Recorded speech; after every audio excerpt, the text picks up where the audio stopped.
Hey everyone, and welcome to another Marks & Crafts figurine review.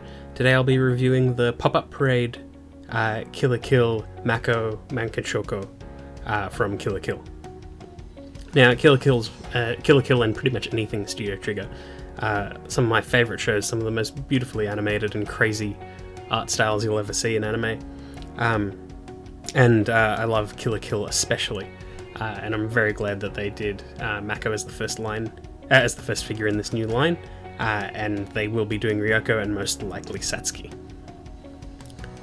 For anyone unfamiliar with Pop-Up Parade, basically they're the halfway figure between prize figures, which are the Crane Game mass-produced machine figures, like the Dragon Ball Z Ben Presto line and things like that, that I've done on this channel before, and larger, more expensive, more detailed scale figures. And basically Pop-Up Parade is something that fits in between those, smaller scale, high quality, low price.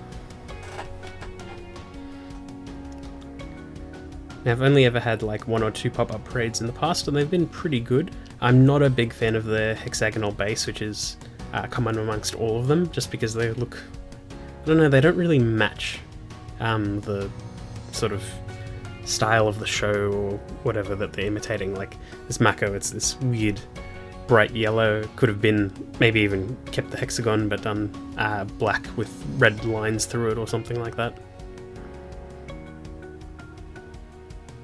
So anyway, here's a quick unboxing. Comes in two pieces, the figure and the base. You can see Mako in a pretty classic pose.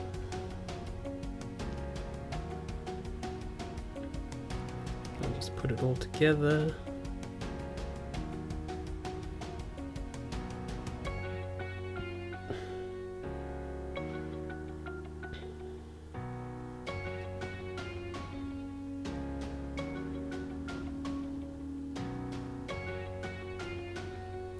There she is.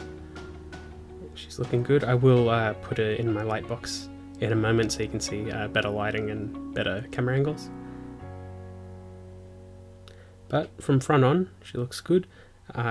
You will see it in a bit, but there's some paint.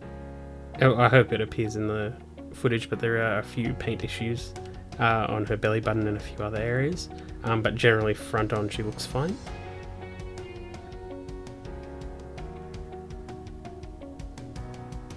Now here she is in my light box, and I've just got her rotating around so you can see her from every angle. You can see she looks really good, really dynamic. One of the things that I don't like about Pop-Up Parades is usually the faces look nice, but they're just missing a bit of character. Thankfully that isn't the case with this figure. Mako looks like she should. Very colourful, very exaggerated. Her eyes have that character in them, and her expression is just right. One thing that is quite obvious immediately is the massive seam line on her hair, which is a bit of a shame because for the most part this figure has no seam lines or anything like that, but the hair is very, very, very obvious.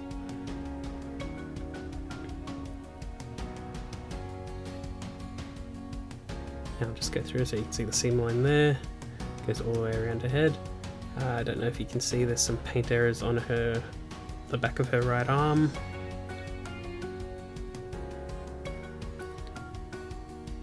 There's the belly button that I mentioned before. Yeah. And you can see when it's put up in the base and in this light box, base doesn't really gel that well with the figure, I don't think. I don't like the design anyway of the base, but I do think that it's the wrong colour for something from Kill la Kill. There's a size comparison with RX-78 entry grade, so that's basically a high grade Gundam, which is the same size as a Figma. Pop-Up Parade are non-scale figures, but they sit somewhere between 110 scale and like sort of a 1.8 and 110, but typically a 110 because they're bigger than a Figma but smaller than like a regular scale figure.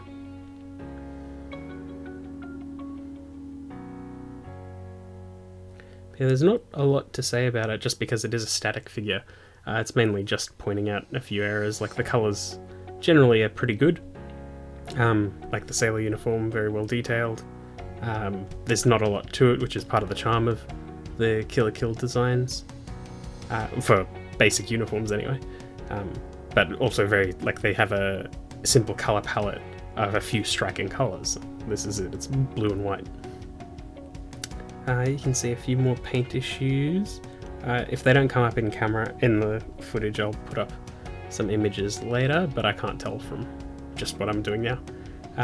So you can see there's some on the back of her shirt and the back of her dress,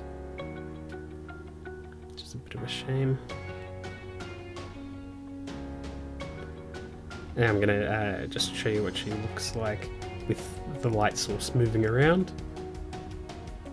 In natural lighting, she looks really good, but like doesn't hurt to have a bit of artificial light and cast a bit of a shadow around. Let's see, she looks pretty good no matter where the light's shone, which is good because sometimes figures only look good in a certain light.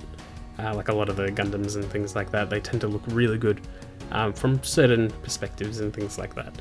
Or certain poses look good only from a certain perspective, which is really common in prize figures and stuff like that, but Mako looks good pretty much all around, but ideally see her right from the front, because that's the most dynamic, and that's pretty much the ideal shot for it.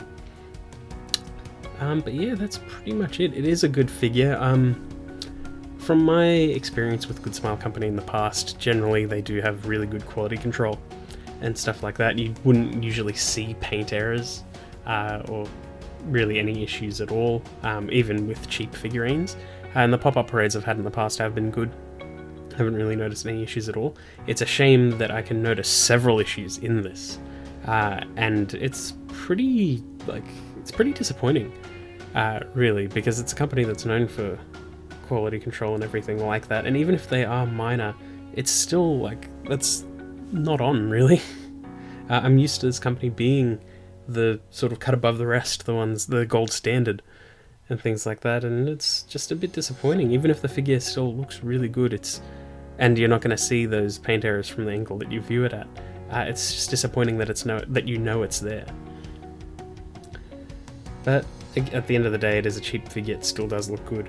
I'm not really going to do anything about it, because if it was something on the front, 100% would have done something about it, but look, it's just going to go up on the shelf and look nice, and it won't bother me from front on. It's just disappointing that I know that it's there. Anyway, that's pretty much it. I hope you enjoyed that video. Please let me know if you'd like to see more stuff like this in the future. Until next time, bye!